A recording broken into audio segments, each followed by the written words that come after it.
मैत्रिणींनो, आज आपण बनवूया कस्टर्ड ब्रेड. त्यासाठी लागणारं साहित्य पाहूया.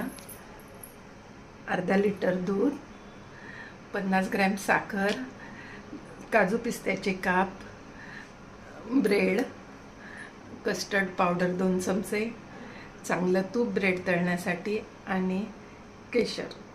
लाल ब्रेडचे तुकडे तळून घ्यायचे. दुधाला उकळी आली की त्याच्यामध्ये आपण साखर घालणार आहे.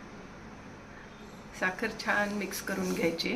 मिक्स करून घेतल्यानंतर दुधामध्ये आपण केशर टाकणार आहे. ते दुधामध्ये थोडंसं आपण भिजायला घातलं होतं केशर कलर सुटण्यासाठी. दूध घट्ट होत आलं की त्याच्यामध्ये आपण कस्टर्ड मिक्स केलेलं दूध टाकणार आहे.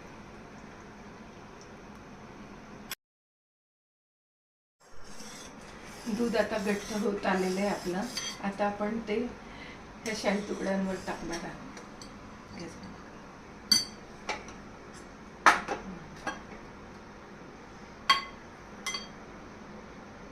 त्यासाठी आपण काजू बदामचे तुकडे घालत आहोत.